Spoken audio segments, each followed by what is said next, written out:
Video like जरूर कर लीजिए और ऐसे वीडियो लगातार फ्री में पाने के लिए चैनल को तुरंत सब्सक्राइब कर लीजिए और बेल आइकन को जरूर टैप कर लीजिए ताकि आगे भी सारे वीडियो आपको मिलते रहे। यूट्यूब में फॉलो करते हैं तो प्लीज ये वाला फ्री टेलीग्राम चैनल जरूर ज्वाइन कर लीजिएगा। सारे नोटिफिकेशन सारे अपडेट यहीं पे आते हैं, ध्यान रखिए।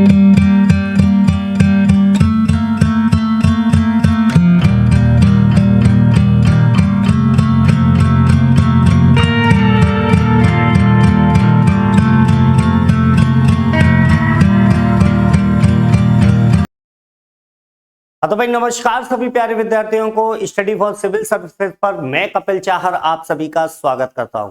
भारतीय राज्य व्यवस्था की श्रृंखला आज हम स्टार्ट कर रहे हैं जिसमें हम लोग इंडियन पॉलिटी से जुड़े हुए जितने भी कॉन्सेप्ट हैं, जितने भी फैक्ट हैं, उन सभी चीजों को कंप्लीट करेंगे। तो जल्दी से अपने टॉपिक को स्टार्ट करते हैं और देखते हैं कौन कौन सी चीजें आपको देखने को मिलेंगी। तो देखो आपके पॉलिटी में है ना, इंडियन पॉलिटी में सबसे पहला टॉपिक जो आपका बनता है वो है भारत का संवैधानिक विकास यानी कॉन्स्टिट्यूशनल डेवलपमेंट ऑफ इंडिया।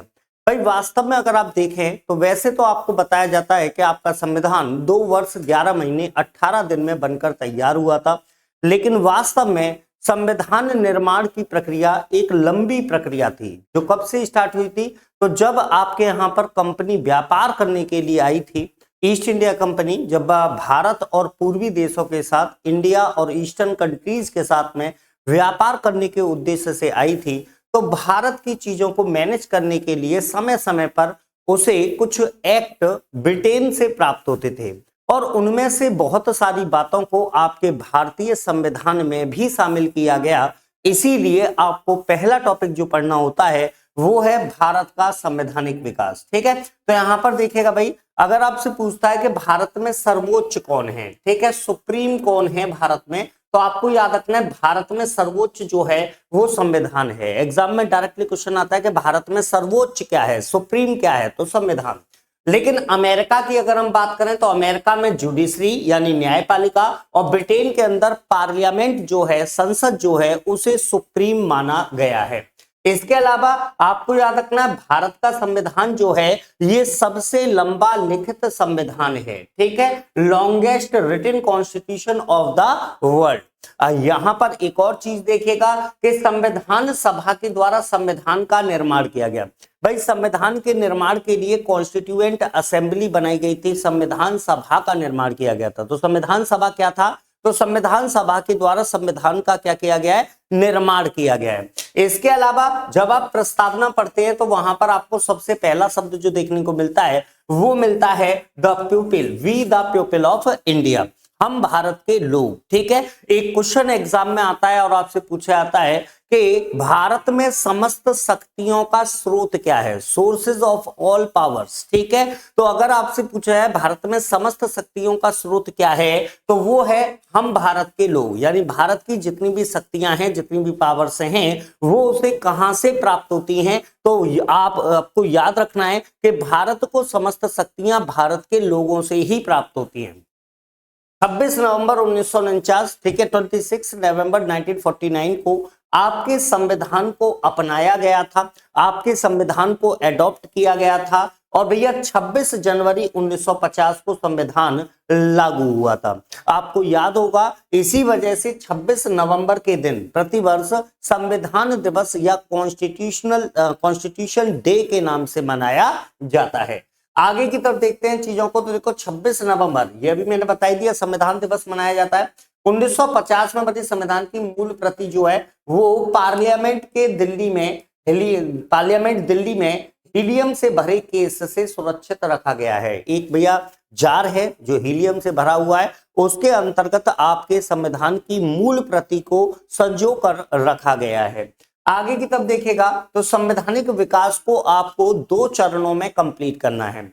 सबसे पहले हम पढ़ेंगे act passed under the British east India company, है ना, मतलब वो एक्ट जो ब्रिटिश ईस्ट इंडिया कंपनी के समय पर भारत भेजे गए और वो एक्ट जो ब्रिटिश संसद यानी कि जब महारानी का शासन भारत में आ गया था तो उस समय पर वो इंडिया भेजे गए थे। तो यहां पर आपको याद रखना है 1773 से 1858, मुख्य तौर पर 1773 से 1858 के जितने भी एक्ट हैं वो सब ब्रिटिश ईस्ट इंडिया कंपनी के द्वारा पारित अधिनियम में आ जाएंगे और 1858 से 1947 के बीच में जो भी एक्ट भारत आए थे उनको क्राउन के अधीन, ठीक है, क्राउन के अधीन शासन में आप काउंट करेंगे। एक एक करके बात करते हैं। तो देखिएगा, सबसे पहले 1773 का रेगुलेटिंग एक्ट आता है। भाई देखिए, वैसे तो आपको पता है कि ईस्ट इंडिया कंपनी जो थी, ईस्ट इंडिया कंपनी का गठन ब्रिटेन में 1600 ईस्वी में हो गया था, ठीक है। 1600 ईस्वी में महारानी के द्वारा पहला चार्टर एक्ट जारी किया गया था। चार्टर एक्ट यानी अधिकार पत्र, हिंदी में चार्टर को क्या बोला जाता है, अधिकार पत्र बोला जाता है। मतलब महारानी के द्वारा कंपनी को भारत में अपनी चीजों को चलाने के लिए कुछ अधिकार दिए गए थे, तो उसी को चार्टर एक्ट नाम दिया गया था। तो आपसे क्वेश्चन आता है कि पहला चार्टर एक्ट कब जारी किया गया था, तो 1600 ईस्वी आपको याद रखना है। लेकिन आपके लिए मुख्य जो है वो है 1773 का रेगुलेटिंग एक्ट, ठीक है भाई। 1773 के आते आते जो ईस्ट इंडिया कंपनी थी, जो भारत में व्यापार करने का काम कर रही थी, ट्रेड करने का काम कर रही थी, धीरे धीरे भारत की राजनीति में प्रवेश करने लगी थी, ठीक है। यहाँ प्रशासनिक गतिविधियां, एडमिनिस्ट्रेटिव एक्टिविटीज आपकी ब्रिटिश ईस्ट इंडिया कंपनी के द्वारा की जाने लगी थी। तो ईस्ट इंडिया कंपनी पर कंट्रोल लगाने के लिए, सबसे पहले कंट्रोल स्थापित करने के लिए रेगुलेटिंग एक्ट 1773 लाया गया था। यहां पर आपको याद रखना है कि यह पहला ऐसा दस्तावेज है जिससे केंद्रीय प्रशासन की नींव रखी गई थी, ठीक है। सेंट्रल एडमिनिस्ट्रेशन, ठीक है, सेंट्रल एडमिनिस्ट्रेशन को पहली बार भारत में इंप्लीमेंट जो किया गया था वो 1773 में ही किया गया था। और ये मैं आपको पहले ही बता चुका हूं कि 1773 के एक्ट के द्वारा पहली बार कंपनी पर कंट्रोल या नियंत्रण लगाने का प्रयास किया गया था। इसके अलावा क्या किया गया, तो देखो, बंगाल का गवर्नर जो था उसके नाम को बढ़ाकर बंगाल का गवर्नर जनरल कर दिया गया। पहले बंगाल का गवर्नर हुआ करता था, अब उसके पदनाम को बढ़ाकर बंगाल का गवर्नर जनरल कर दिया गया। और उसके साथ में जो बंगाल का गवर्नर जनरल पद था उसकी एक काउंसिल बनाई गई, और उस काउंसिल में 4 सदस्य, मतलब 4 मेंबर जो थे वो उसमें शामिल किए गए।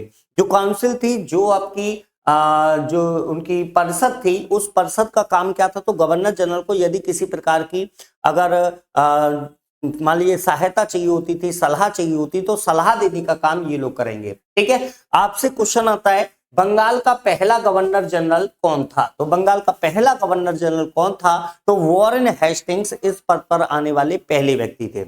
अगला मुख्य काम क्या हुआ कि इसी एक्ट के द्वारा एक प्रोविजन किया गया कि कलकत्ता में सुप्रीम कोर्ट की स्थापना की जाएगी, और यह सुप्रीम कोर्ट 1774 में स्थापित हुआ। और याद रखिएगा, सर एलिजा इम्पे जो थे, सर एलिजा इम्पे इस न्यायालय के पहले चीफ जस्टिस थे, पहले मुख्य न्यायाधीश थे।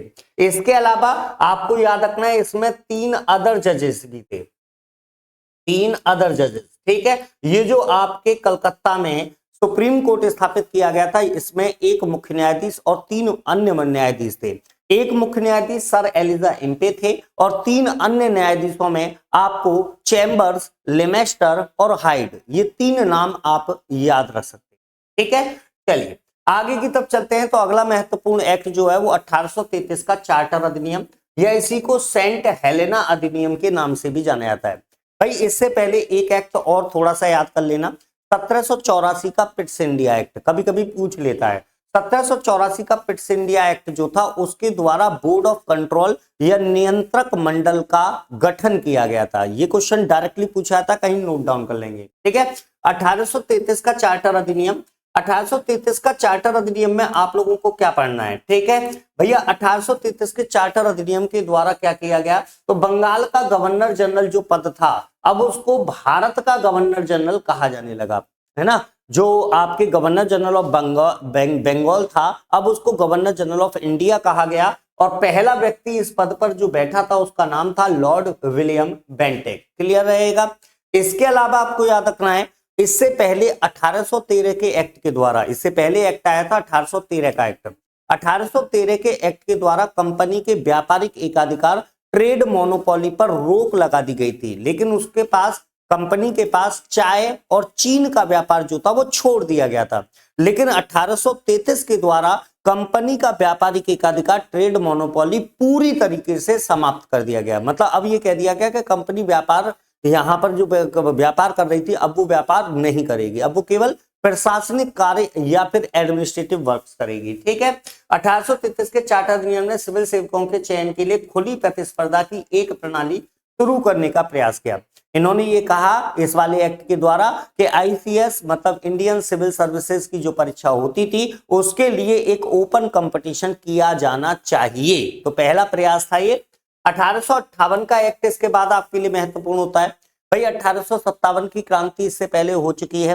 1857 की क्रांति के बाद में 1858 का भारत शासन अधिनियम आया और इसकी सबसे महत्वपूर्ण बात क्या थी, तो याद रखिएगा कि भारत का गवर्नर जनरल जो पद था अब उसको गवर्नर जनरल के साथ में वायसराय भी कहा जाने लगा। मतलब उसका पदनाम क्या हो गया, गवर्नर जनरल और वायसराय। क्या हो गया, गवर्नर जनरल और वायसराय। ये वायसराय शब्द जो है, इस वायसराय शब्द का अर्थ क्या होता है, याद रखिएगा, ये होता है प्रतिनिधि।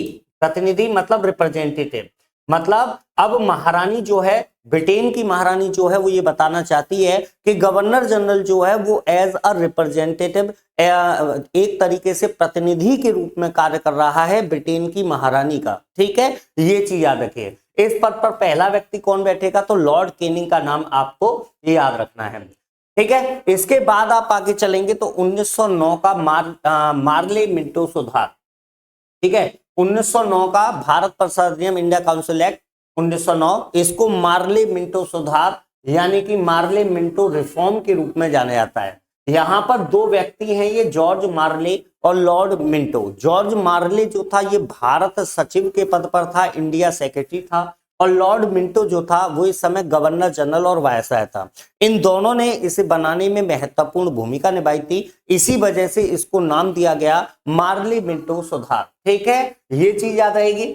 इसके द्वारा किया क्या गया, तो सबसे मेन काम था कि भैया भारत में सांप्रदायिकता को बढ़ाने का प्रयास किया गया। ठीक है, नॉन सेकुलरिज्म को बढ़ाने का प्रयास किया गया। मतलब कि भैया विभिन्न समुदाय के लोगों को, कम्युनिटी को आपस में फूट डालने का या आपस में लड़ाने का काम किया गया। और कैसे किया गया, तो मुसलमानों को एक अलग सांप्रदायिक प्रतिनिधित्व की प्रणाली शुरू की गई। ठीक है, सेपरेट इलेक्टोरेट दिया गया मुस्लिमों को। मतलब अब ये कह दिया गया कि मुस्लिम वोटर जो होगा, मुस्लिम मतदाता जो होगा, वो केवल मुस्लिम को ही वोट करेगा, वो किसी अन्य कम्युनिटी के व्यक्ति को वोट नहीं कर सकता। तो इससे क्या होगा, सांप्रदायिकता को बढ़ावा मिलेगा। ठीक है, इसके अलावा लॉर्ड मिंटो जो है को सांप्रदायिक मतदाताओं के पिता के रूप में जाना जाता है। भाई सांप्रदायिकता बढ़ी थी, सांप्रदायिकता को बढ़ाने का काम किया गया था। ठीक है, तो इसीलिए आपको याद रखना है कि भैया सांप्रदायिकता को बढ़ाने का कार्य जो किया था वो 1909 के अधिनियम ने किया था। आगे की तरफ चलिएगा तो 1919 का आ जाता है अधिनियम, जिसको भारत शासन अधिनियम 1919 या मॉन्टेस्क्यू चेम्सफोर्ड सुधार कहते हैं। मॉन्टेस्क्यू इस समय भारत सचिव के पद पर हैं और चेम्सफोर्ड जो हैं वो वायसराय, गवर्नर जनरल वायसराय के पद पर हैं। ठीक है, यहां पर एक चीज देखेगा कि ये जो था, है ना, ये जो थे ये कब लागू हुआ था, इसकी बातें कब लागू हुई थी, तो ये 1921 में आया था। 1919 में बना था, लेकिन लागू कब से हुआ था, तो 1921 से। भैया 1919 का भारत शासन अधिनियम के द्वारा एक लोक सेवा आयोग का गठन किया गया। सबसे इंपॉर्टेंट बात पूछा जाता है कि लोक सेवा आयोग के गठन का प्रोविजन कब किया गया था, तो 1919 के अधिनियम में। ठीक है, और ये लोक सेवा आयोग ने काम करना कब से शुरू किया, तो 1926 से। 1926 से सिविल सेवकों की भर्ती के लिए केंद्रीय लोक सेवा आयोग का गठन किया गया। प्रावधान 1919 के अधिनियम में, तब बनकर कब तैयार हुआ, काम करना कब से शुरू किया, तो 1926 में। इसके अलावा पहली बार द्विसदनीय और प्रत्यक्ष चुनाव प्रणाली की शुरुआत हुई। ठीक है, द्विसदनीय का मतलब क्या है, जैसे आज की डेट में आप देखते हैं पार्लियामेंट के दो हाउस होते हैं, जैसे लोकसभा राज्यसभा, आपने नाम सुना है।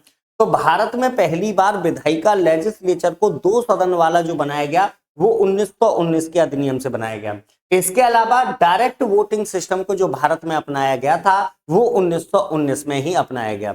इसके अलावा आपको याद रखना है कि 1919 के अधिनियम के द्वारा ही, 1919 के अधिनियम के द्वारा ही भारतीय सिख समुदाय के जो लोग थे, ठीक है, भारतीय सिख समुदाय के जो लोग थे उनको भी पृथक निर्वाचक मंडल दे दिया गया था। 1909 में मुस्लिमों को दिया गया था, भारतीय सिखों को 1919 में दिया गया था। क्लियर रहेगा।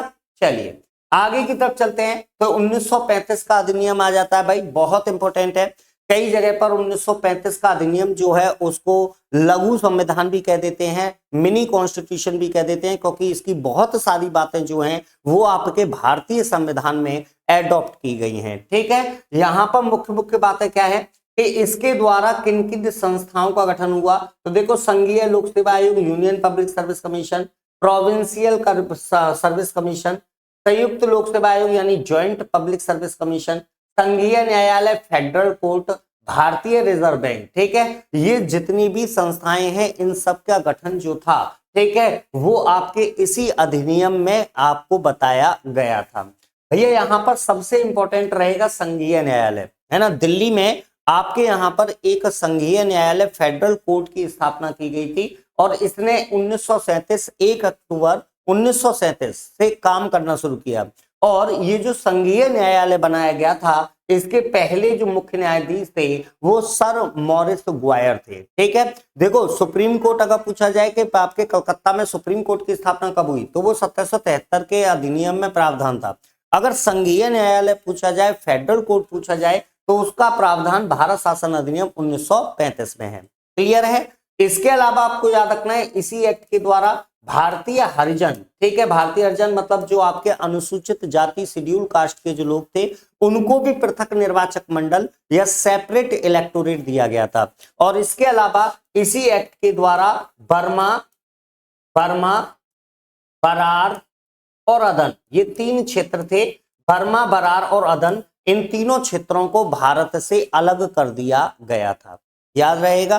चलिए आगे की तरफ चलते हैं। तो देखिएगा इसके बाद में, क्योंकि यहां से इसके बाद में आप देखेंगे कि संवैधानिक विकास में 2-3 चीजें और हैं जो मैं आपको साथ में जोड़कर बता देता हूं। इसके बाद में 1942 का क्रिप्स मिशन आपको याद रखना होता है। ठीक है, 1942 के क्रिप्स मिशन का प्रमुख प्रावधान क्या था, प्रमुख प्रोविजन क्या था?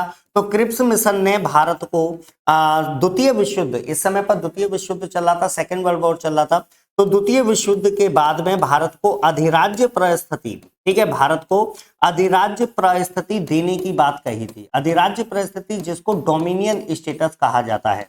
ठीक है, लेकिन गांधी जी ने क्रिप्स मिशन जो था, गांधी जी ने क्रिप्स मिशन जो था, इसे एक दिवालिया, ठीक है, इसे एक उत्तर तिथीय चेक, है ना, इसे एक उत्तर तिथीय चेक, पोस्ट डेटेड चेक कहा था। बाद में जवाहरलाल नेहरू जो थे, उन्होंने क्रिप्स मिशन के जो प्रस्ताव थे, प्रपोजल थे, उनको ये कहा कि यह एक ऐसा उत्तर तिथीय चेक है जो एक दिवालिया बैंक पर दिया गया है। मतलब क्या हुआ कि भैया ऐसा पोस्ट डेटेड चेक है जो एक इंसॉल्वेंट बैंक ने इश्यू किया है। ये कथन किसका है? तो पंडित जवाहरलाल नेहरू का। इसके बाद में 1946 आया। 1946 में आपको पता है कैबिनेट मिशन भारत भेजा गया था। कैबिनेट मिशन भारत भेजा गया था। कैबिनेट मिशन जो था भैया, कैबिनेट मिशन याद रखिएगा, ये आपकी संविधान सभा का प्रारूप तैयार करने वाला सबसे प्रमुख है। ठीक है, संविधान सभा कॉन्स्टिट्यूएंट असेंबली का प्रारूप ड्राफ्ट जिसने तैयार किया था वो था आपका कैबिनेट मिशन। एग्जाम में डायरेक्टली क्वेश्चन आता है। ठीक है, आगे की तरफ चलते हैं। इसके बाद संविधान सभा और संविधान का निर्माण आ जाता है, तो फटाफट देख लीजिए। 1934 में पहली बार संविधान सभा कॉन्स्टिट्यूएंट असेंबली होनी चाहिए, ये विचार दिया था एम.एन. रॉय ने। 1940 में अगस्त प्रस्ताव आया था, है ना, जिसके द्वारा पहली बार संविधान सभा के गठन की मांग को क्या किया गया था? स्वीकार किया गया था। कैबिनेट मिशन योजना जो थी, इसने आपके संविधान सभा कॉन्स्टिट्यूएंट असेंबली का ड्राफ्ट तैयार किया था और इसी के प्रस्तावों के आधार पर 6 दिसंबर 1946 को संविधान सभा का क्या हुआ था? गठन हुआ था। जुलाई 1946 यानी जुलाई 1946 में चुनाव हुए थे संविधान सभा के लिए और संविधान सभा का गठन जो था वो 6 दिसंबर को हो गया था, 6 दिसंबर 1946। महात्मा गांधी, एम.ए. जिन्ना संविधान सभा में शामिल नहीं थे। एग्जाम में क्वेश्चन आता है इनमें से कौन संविधान सभा में शामिल नहीं थे, तो ये दोनों मुख्य व्यक्ति आपके संविधान सभा में शामिल नहीं थे।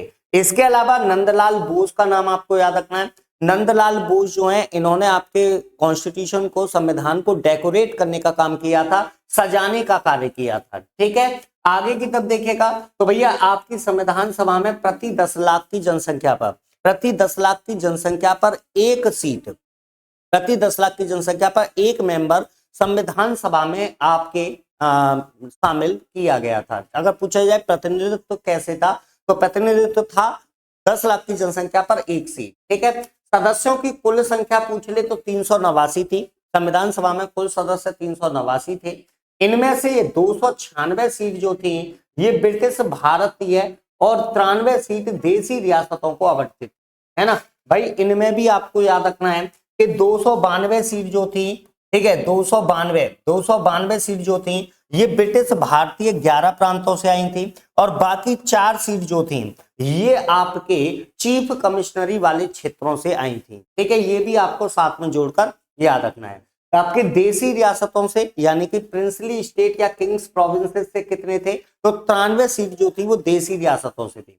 संविधान सभा 26 नवंबर 1949 को संविधान सभा द्वारा पारित किए गए संविधान में, है ना, जो 26 नवंबर 1949 को आपका संविधान कॉन्स्टिट्यूशन अडॉप्ट किया गया था, उसके द्वारा आपके यहाँ पर संविधान में 22 भाग, इसके अलावा अनुसूचियां शेड्यूल की संख्या कितनी थी, 8 थी, और इसके अलावा अनुच्छेद कितने थे, तो 395। ठीक है, यहाँ पर वीवी गिरी के निर्वाचन के समय 2 बार मतगणना।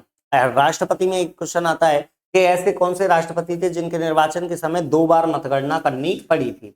ठीक है, कार्य प्रणाली की बात कर रहे हैं तो देखो भैया, संविधान सभा कॉन्स्टिट्यूएंट असेंबली की पहली मीटिंग जो हुई थी 9 दिसंबर 1946 को हुई थी, है ना। डॉक्टर सच्चिदानंद सिन्हा जो थे उन्होंने पहली मीटिंग की अध्यक्षता की थी और ये क्या कहलाते हैं, अस्थायी अध्यक्ष। एग्जाम में क्वेश्चन आता है टेम्पररी प्रेसिडेंट कौन थे, ठीक है, तो अस्थायी अध्यक्ष कौन थे, डॉक्टर सच्चिदानंद सिन्हा। दूसरी बैठक 11 दिसंबर को और डॉक्टर राजेंद्र प्रसाद जो हैं वो संविधान सभा के स्थायी अध्यक्ष परमानेंट प्रेसिडेंट चुने गए थे। एच.सी. मुखर्जी और वी.टी. कृष्णामाचारी ये 2 लोग थे जो संविधान सभा के उपाध्यक्ष थे, वाइस प्रेसिडेंट। ठीक है, 13 दिसंबर 1946 का दिन काफी इंपॉर्टेंट है क्योंकि जवाहरलाल नेहरू के द्वारा उद्देश्य प्रस्ताव या जिसको आप ऑब्जेक्टिव रेजोल्यूशन के नाम से जानते हैं उसे प्रस्तुत किया गया था। यही उद्देश्य प्रस्ताव वर्तमान में आपके संविधान में प्रस्तावना या प्रियम्बल के रूप में शामिल है। ठीक है, 2 साल 11 महीने 18 दिन का समय लगा था आपके संविधान के निर्माण में। बैठकें कितनी हुई थी, तो 11। ठीक है, संविधान के निर्माण पर खर्चा जो हुआ था वो लगभग 64 लाख रुपए। 11 सत्रों का आयोजन किया गया था। आखिरी दिन जो था वो 26 नवंबर 1949 था जिस दिन संविधान को अपनाया गया। और जो आपकी संविधान की लास्ट बैठक थी, लास्ट मीटिंग, ये 24 जनवरी 1950 को हुई थी। अगर क्वेश्चन आता है कि संविधान सभा की अंतिम बैठक कब हुई, तो 24 जनवरी 1950। बी.एन. राव, बेनेगल नरसिंह राव जो थे ये संवैधानिक सलाहकार थे, आपके कॉन्स्टिट्यूशनल एडवाइजर थे संविधान सभा के। और महिलाओं की संख्या कितनी थी, तो 15 आपको याद रखना है। संविधान सभा में महिलाओं की संख्या कितनी थी, तो 15 आपको याद रखना है। संविधान सभा के द्वारा कुछ महत्वपूर्ण कार्य किए गए। ठीक है, मई 1949 में राष्ट्रमंडल में भारत की सदस्यता का सत्यापन किया गया। ठीक है, 22 जुलाई 1947 को राष्ट्रीय ध्वज यानी नेशनल फ्लैग को अडॉप्ट किया गया। 24 जनवरी 1950 को राष्ट्रगान मतलब नेशनल एंथम और राष्ट्रगीत यानी नेशनल सॉन्ग इनको अडॉप्ट किया गया। इसके अलावा 24 जनवरी 1950 को ही राजेंद्र प्रसाद भारत के राष्ट्रपति बने थे। आगे की तरफ चलते हैं थोड़ा सा और देखते हैं कि भैया डॉक्टर बी आर अम्बेडकर की अध्यक्षता में गठित प्रारूप समिति में 6 अन्य सदस्य थे। मतलब आपसे क्वेश्चन आता है प्रारूप समिति में कुल कितने सदस्य थे, तो कुल सदस्यों की संख्या थी 7, जिनमें से अध्यक्ष जो थे वो कौन थे, doctor B R Ambedkar. March 1946 में कैबिनेट मिशन भारत पहुंचा था। कैबिनेट मिशन में Stafford Cripps, Pethick Lawrence, A B. Alexander ये 3 लोग आपके कैबिनेट मिशन के सदस्य थे। इसके अलावा आपको याद रखना है कई सारी समितियां बनाई गई जिनमें से 8 बड़ी समितियां थी और अन्य जो थी वो छोटी समितियां थी। ठीक है, सबसे महत्वपूर्ण समिति प्रारूप समिति थी जिसका गठन 29 अगस्त 1947 को किया गया। यह वह समिति थी जिसे नए संविधान का प्रारूप तैयार करने की जिम्मेदारी सौंपी गई। सबसे इंपॉर्टेंट कमेटी जो थी वो थी आपकी ड्राफ्टिंग कमेटी। अब यहाँ पर हम बात करते हैं, देखो संविधान के प्रमुख भाग, अनुसूचियों और स्रोतों के बारे में। सबसे पहले यहाँ पर हम लोग आपके संविधान के बात कर लेते हैं कि संविधान के भागों के बारे में। संविधान के भागों के बारे में बात कर लेते हैं तो जो इंपॉर्टेंट है मैं बताता चलूंगा। पहले भाग में संघ और उसका राज्य क्षेत्र, यूनियन एंड इट्स टेरिटरी, 1 से 4 अनुच्छेद। दूसरे में सिटीजनशिप, नागरिकता, 5 से 11। मौलिक अधिकार, फंडामेंटल राइट्स, 12 से 35। ठीक है, राज्य के नीति निर्देशक तत्व भाग 4 में 36 से 51। मौलिक कर्तव्य, फंडामेंटल ड्यूटीज, 51 ए में। संघ सरकार यूनियन का जो उल्लेख किया गया है अनुच्छेद 52 से 151 के बीच भाग 5 में। इसके अलावा अगर हम बात करते हैं भाग 6 की, तो भाग 6 जो है ये सब आपके भाग 5 में ही आ जाते हैं। भाग 6 राज्य सरकारों से संबंधित है, अनुच्छेद 152 से लेकर 237 तक। ठीक है, इसके अलावा ये सब जो है ये सब भाग 6 में ही आपके शामिल किए जाते हैं। भाग 7 ये आपके निरस्त कर दिया गया है, ये क्या हो चुका है, डिलीट हो चुका है, अभी वर्तमान में इसका अस्तित्व नहीं है। भाग 8 में यूनियन टेरिटरी संघ राज्य क्षेत्रों का उल्लेख है 239 से 242। पंचायतों का उल्लेख, मोस्ट इंपोर्टेंट, पंचायतों का उल्लेख भाग 9 में और नगर पालिकाओं का उल्लेख भाग 9 का में किया गया है। सहकारियां समितियां, ठीक है, सहकारी समितियां यानी कि आपके कोऑपरेटिव सोसाइटीज का उल्लेख 9 ख या 9B में किया गया है। अनुसूचित जनजाति क्षेत्र 10 में है। संघ राज्य के बीच संबंध, ठीक है, relation between the union and state, ये भाग 11 में है। इसके अलावा भैया भाग 12 ज्यादा इंपॉर्टेंट नहीं है, एक बार बस पढ़ लेंगे। भाग 13, भाग 14, सबसे इंपॉर्टेंट भाग 14 रहेगा संघ और राज्य के अधीन सेवाएं, ठीक है, जो अखिल भारतीय सेवाएं वगैरह होती हैं, राज्य स्तरीय सेवाएं होती हैं, उनका उल्लेख भाग 14 अनुच्छेद 308 से 323 के बीच में। इसके अलावा भाग 14 का जो है ये अधिकरण यानी ट्रिब्यूनल से जुड़ा हुआ है, कई बार एग्जाम में आया। भाग 15 इंपोर्टेंट है, निर्वाचन का उल्लेख यानी कि आपके इलेक्शन का उल्लेख जो किया गया वो भाग 15 में। राजभाषा यानी ऑफिशियल लैंग्वेज में भाग 17, ठीक है, भाग 17 में इसका उल्लेख है, अनुच्छेद 343 से लेकर 351 खाता। क्लियर रहेगा। आगे की तरफ आपातकालीन उपबंध, इमरजेंसी प्रोविजन कई बार पूछे जाते हैं, भाग 18 में है, ठीक है, 352 से 360 के बीच। संविधान के संशोधन का उल्लेख अनुच्छेद 368 368 के अंतर्गत किया गया है। डायरेक्टली एग्जाम में क्वेश्चन आएगा, आपसे व्यवस्था देगा, पूछेगा इसका उल्लेख किस भाग में है, जो इंपोर्टेंट है वो मैंने टिक कर दिए। अनुसूची 1 शेड्यूल 1, इसमें क्या है, इसमें राज्य और आपके जो राज्यों के नाम वगैरह हैं, यूनियन टेरिटरीज के नाम वगैरह हैं, उन सब का उल्लेख अनुसूची 1 में। भाग 2 जो है, भाग अनुसूची 2 शेड्यूल 2 जो है, इस शेड्यूल 2 के अंतर्गत वेतन और भत्तों का उल्लेख है। जो विभिन्न पद हैं जिनमें आपके लोकसभा के अध्यक्ष, उपाध्यक्ष, राज्यसभा के सभापति, उपसभापति, ये सब आ जाते हैं, तो इनके वेतन और भत्तों का उल्लेख। तीसरी अनुसूची शेड्यूल 3 जो है, इसके अंतर्गत शपथ या प्रतिज्ञान, मतलब कई सारी जो आपकी कॉन्स्टिट्यूशनल पोस्ट हैं, संवैधानिक पद हैं, उनकी शपथ का उल्लेख अनुसूची 3 में है। डायरेक्ट एग्जाम में क्वेश्चन आता है अनुसूची 2 में क्या है, अनुसूची 3 में क्या है, ठीक है, तो 2 और 3 काफी इंपोर्टेंट है एग्जाम के हिसाब से। अनुसूची 4 में क्या किया गया है, तो राज्यसभा में सीटों का अलॉटमेंट किया गया है। 5वीं अनुसूची अनुसूचित जनजाति क्षेत्रों के प्रशासन यानी कि शेड्यूल एंड ट्राइबल एरियाज, ठीक है, शेड्यूल एंड ट्राइबल एरियाज के एडमिनिस्ट्रेशन संबंधित है 5वीं अनुसूची। 6वीं अनुसूची इंपोर्टेंट है भाई, 4 देखिए, असम, मेघालय, त्रिपुरा, मिजोरम, इन 4 क्षेत्रों में रहने वाली जो जनजाति क्षेत्र हैं, इन 4 क्षेत्रों में जो जनजाति क्षेत्र हैं उनके प्रशासन एडमिनिस्ट्रेशन की बात की गई है। 7वीं अनुसूची में शक्तियों का बंटवारा किया गया है कि किसी विषय पर कानून कौन बनाएगा। 3 सूचियां हैं, संघ सूची, राज्य सूची, समवर्ती सूची, यूनियन लिस्ट, स्टेट लिस्ट और कॉन्करेंट लिस्ट। यूनियन लिस्ट में आपको याद रखना है 97 विषय थे, लेकिन अब कितने हैं, तो 98। राज्य सूची में पहले 66 विषय थे, अब कितने हैं, 59। आपके कॉन्करेंट लिस्ट में पहले 47 थे, अब कितने हैं, 52। संघ सूची में कोई विषय होगा उस पर कानून पार्लियामेंट बनाएगी, राज्य सूची में कोई विषय होगा उस पर कानून राज्य विधानमंडल बनाएगा, और समवर्ती सूची में यदि कोई का विषय है तो उस पर कानून बनाने का अधिकार दोनों को प्राप्त होगा। 8वीं अनुसूची के अंतर्गत भाषाओं का उल्लेख किया गया, 22 भाषाओं का उल्लेख आपको अनुसूची 8 में मिलता है। क्लियर रहेगा। 9वीं अनुसूची भूमि सुधार से संबंधित है, ये आपको याद रखना है। 10वीं अनुसूची दल बदल यानी कि आपके एंटी डिफेक्शन लॉ, ठीक है, ये इससे संबंधित है। 11वीं अनुसूची पंचायतों से और 12वीं अनुसूची जो है ये नगर पालिकाओं से संबंधित है, ठीक है। पंचायतों से संबंधित विषयों की संख्या कितनी है, 29, जबकि नगर पालिका से संबंधित विषयों की संख्या कितनी है, 18, ठीक है। पंचायतों को जो संवैधानिक दर्जा दिया गया था वो 73वें संविधान संशोधन 73rd कॉन्स्टिट्यूशनल अमेंडमेंट से दिया गया, और 74th कॉन्स्टिट्यूशनल अमेंडमेंट ये नगर पालिकाओं, म्यूनिसिपल कॉर्पोरेशन के साथ में जुड़ा हुआ है, या म्यूनिसिपैलिटीज बोल लो, म्यूनिसिपैलिटीज से जुड़ा हुआ है। प्रमुख स्रोतों की बात कर लेते हैं। ऑस्ट्रेलिया से क्या क्या लिया गया, तो तो देखो कॉन्करेंट लिस्ट, समवर्ती सूची, ये सबसे इंपॉर्टेंट है इसके अंतर्गत। और दोनों सदनों की संयुक्त बैठक, ज्वाइंट सिटिंग, ये पूछे जाते हैं।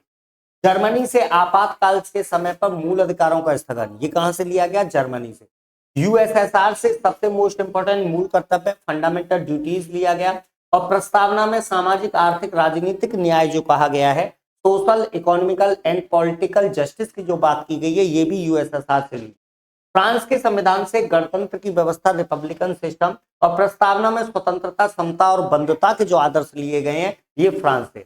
दक्षिण अफ्रीका से संविधान में संशोधन यानी अमेंडमेंट लिया गया है। जापान के संविधान से विधि द्वारा स्थापित प्रक्रिया यानी कि लॉ इस्टेब्लिश्ड बाई या कहो प्रोसेस इस्टेब्लिश्ड बाई लॉ। ठीक है। भारत शासन अधिनियम 1935 से संघीय तंत्र लिया गया है। राज्यपाल का कार्यालय, गवर्नर ऑफ द स्टेट का जो ऑफिस है। न्यायपालिका, लोक सेवा आयोग, आपातकालीन उपबंध। मैं अभी बता के भी आया था भाई, भारत शासन अधिनियम से आपके संविधान में बहुत सारी चीजों को लिया गया है, तो इसीलिए उसको कभी कभी लघु संविधान, मिनी कॉन्स्टिट्यूशन भी कहते हैं। ब्रिटेन से सबसे इंपॉर्टेंट संसदीय शासन, पार्लियामेंट्री सिस्टम, विधि का शासन, ठीक है, रूल ऑफ लॉ, विधायी प्रक्रिया यानी कि आपके लीगल प्रोसेस, नागरिकता, एकल नागरिकता, सिंगल सिटीजनशिप, ये सब जो लिए गए हैं ब्रिटेन से। संयुक्त राज्य अमेरिका की बात करें तो मूल अधिकार, न्यायपालिका की स्वतंत्रता यानी कि आप कहिएगा फ्रीडम ऑफ जुडिशरी, न्यायिक पुनरावलोकन यानी कि जुडिशियल रिव्यू का सिद्धांत, उपराष्ट्रपति, वाइस प्रेसिडेंट ऑफिस, उच्चतम न्यायालय, उच्च न्यायालय के न्यायाधीशों का पद से हटाया जाना, जिसे महाभियोग कहते हैं। ठीक है। आमतौर पर उच्चतम न्यायालय और उच्च न्यायालय के न्यायाधीशों को हटाने की प्रक्रिया को भी महाभियोग कह देते हैं। वैसे महाभियोग शब्द का प्रयोग नहीं है वहां पर। महाभियोग शब्द का जो प्रयोग किया था वो किस पर किया था? राष्ट्रपति पर। आमतौर पर जो न्यायाधीश होते हैं उन पर भी महाभियोग बोल दिया जाता है। ठीक है। आयरलैंड से नीति निर्देशक तत्व, directive principles of the state. और कनाडा से आपको याद रखना है संघात्मक व्यवस्था या आपके जो फेडरलिज्म है उसको ग्रहण किया गया है। आगे की तरफ चलते हैं थोड़ा सा, और यहाँ पर उद्देशिका की बात कर लेते हैं। प्रस्तावना, ठीक है। प्रस्तावना में आपको कौन कौन चीजें याद रखनी है? ठीक है। प्रस्तावना में आपको क्या क्या याद रखना है कि भारतीय संविधान में प्रस्तावना को अमेरिकी संविधान से लिया गया, ये चीज याद रखेगा, है ना। इसके अलावा आपको याद रखना है कि प्रस्तावना संविधान के परिचय अथवा भूमिका को कहते हैं, मतलब जिसमें आपको प्रस्तावना में ये मिलता है कि आपको संविधान में क्या क्या देखने को मिलेगा, संविधान में क्या क्या बताया गया है। इसके अलावा N.A. पालकी वाला जो है उन्होंने प्रस्तावना को संविधान का परिचय पत्र, आइडेंटिटी कार्ड कहकर बुलाया था। 26 जनवरी 1950 को लागू हुआ था संविधान, बता ही चुका हूं।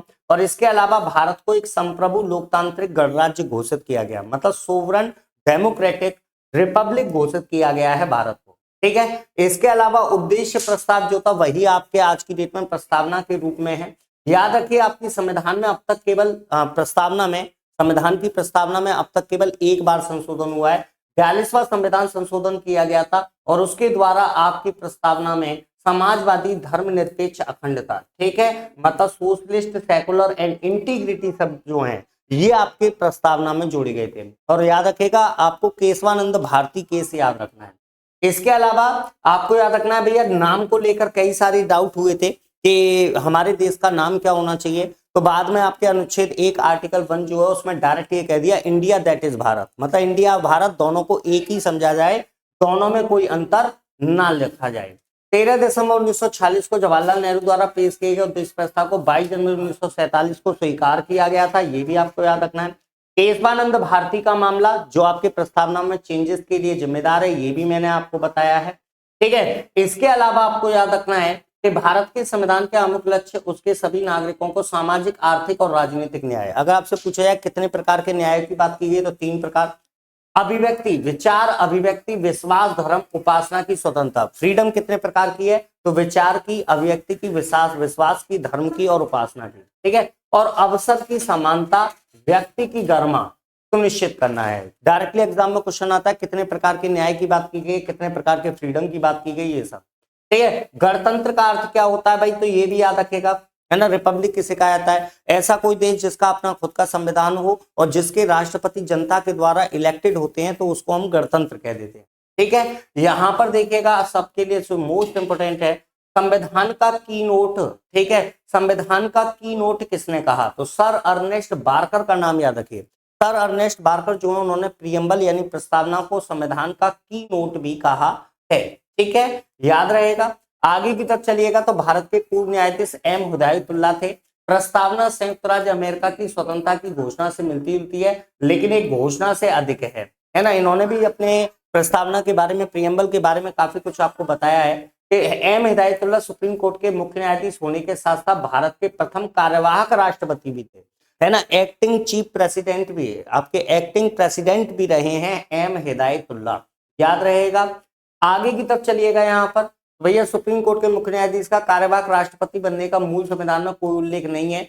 इसे 28 मई 1969 को संसद द्वारा नियम बनाया गया था, मतलब संसद आपके संविधान में इसका कोई उल्लेख नहीं था, बाद में इसको शामिल किया गया। समाजवादी, धर्मनिरपेक्ष, अखंडता, ये 3 शब्द बोले गए थे, जोड़े गए थे प्रस्तावना में, ये मैं आपको पहले ही बता चुका हूँ। 1976 में, ठीक है, 42वें संविधान संशोधन द्वारा भारतीय संविधान की प्रस्तावना में संशोधन के रूप में, ठीक है, ये वाले शब्द जो थे 3, इनको जोड़ा गया था। आगे की तरफ चलते हैं थोड़ा सा, तो भैया यहाँ पर एक केस याद रखिएगा, एसआर भूमई, ठीक है। इस केस में सर्वोच्च न्यायालय ने माना कि प्रस्तावना संविधान का एक अभिन्न अंग है। केशवानंद भारती बनाम केरल के मामले में सर्वोच्च न्यायालय के 13 न्यायाधीशों की पीठ बैठी थी। एक एग्जाम में क्वेश्चन आता है कि ऐसा कौन सा केस था जिसमें सुप्रीम कोर्ट की सबसे बड़ी बेंच बैठी थी, वो था केशवानंद भारती मामला, जिसमें 13 न्यायाधीश बैठे थे और मूल ढांचा, बेसिक स्ट्रक्चर का जो कॉन्सेप्ट दिया है सुप्रीम कोर्ट ने, वो इसी केस में दिया। क्लियर रहेगा, यहां तक क्लियर है सभी लोगों को। अच्छा, एम मुंशी के अनुसार हमारे संप्रभु लोकतांत्रिक गणराज्य की कुंडली, ठीक है, प्रियम्बल को एक नाम दिया इन्होंने। प्रियम्बल के बारे में क्या कहा, के एम मुंशी ने, तो के एम मुंशी जो हैं इन्होंने कहा कि drafting committee of the constituent assembly, the preamble is the horoscope of our sovereign democratic republic, ठीक है, कुंडली कहा था इन्होंने, याद रखिएगा, पूछ लेता प्रस्तावना को किसने कुंडली कहा था। अनुच्छेद 14 से 18 के बीच में, याद रखिएगा भैया, आपको समता का अधिकार यानी राइट टू इक्वालिटी प्रदान किया गया है, जो हम आगे पढ़ेंगे। संविधान की उद्देशिका अपने नागरिकों को 3 प्रकार का न्याय देती है, बता ही चुका, social, economical, political. B R. Ambedkar जो हैं भारतीय संविधान को एक पवित्र दस्तावेज कहते हैं, देख लीजिएगा। 29 अगस्त 1947 को संविधान सभा ने बी.आर. अम्बेडकर की अध्यक्षता में 7 सदस्यीय प्रारूप समिति का गठन किया था, ठीक है। चलिए, यहां पर राज्य और संघ राज्य क्षेत्र आ जाते हैं, ठीक है, राज्य और संघ राज्य क्षेत्र आ जाते हैं।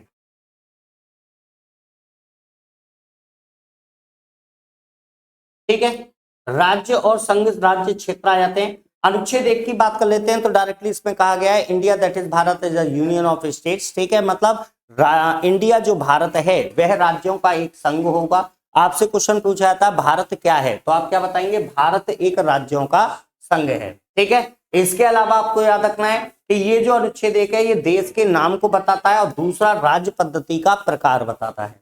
आजादी के बाद देश में 562 देशी रियासतें थी, ठीक है। आपसे क्वेश्चन आता है कि स्वतंत्रता के समय पर जब देशी रियासतों को भारत में शामिल किया गया था तो कुल कितनी देशी रियासतों को शामिल किया गया था, 562। इनमें से 559 अपने आप मिली, लेकिन 3 जो थी, हैदराबाद, जूनागढ़, कश्मीर, इन्होंने मिलने से मना कर दिया। हैदराबाद को पुलिस कार्यवाही से मिलाया गया था, हैदराबाद पर क्या किया गया था, पुलिस एक्शन किया गया था। जूनागढ़ को जनमत यानी कि रेफरेंडम के द्वारा मिलाया गया और कश्मीर को विलय पत्र पर हस्ताक्षर के द्वारा यानी कि इंस्ट्रूमेंट ऑफ एक्सेशन के द्वारा मिलाया गया। याद रखिएगा किस किस के द्वारा मिलाया गया था, पूछ लेता है, ठीक है। यहाँ पर अनुच्छेद 1 जो है ये भैया भारत के क्षेत्र को 3 भागों में डिवाइड करता है। सबसे पहले राज्यों के क्षेत्र, territories of the states, union territories, और ऐसे क्षेत्र जिन्हें किसी भी समय भारत सरकार द्वारा अधिकृत किया जा सकता है, ठीक है। वर्तमान में आपको याद है राज्य और केंद्र शासित प्रदेश यानी स्टेट और यूनियन टेरिटरीज का कॉन्सेप्ट रह गया है।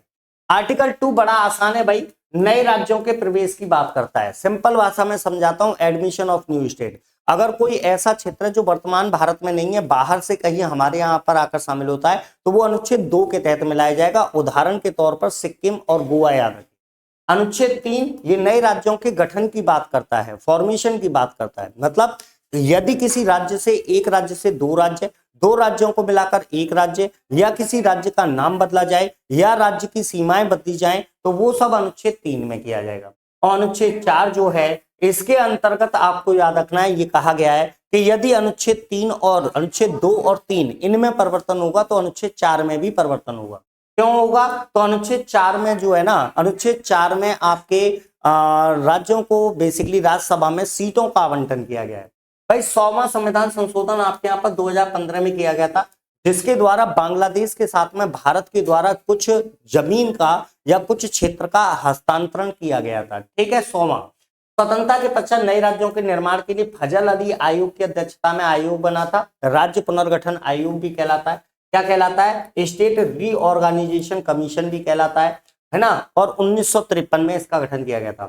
भाषा के आधार पर बनने वाला पहला राज्य, बहुत इंपॉर्टेंट है, पूछा जाता है, कौन था भैया? आंध्र प्रदेश। ठीक है, आंध्र प्रदेश। और याद रखिएगा, इसके लिए जो आंदोलन कर रहे थे उनमें पोट्टी श्री रामुलु नाम के कार्यकर्ता थे। इनका नाम मुख्य तौर पर याद रखें।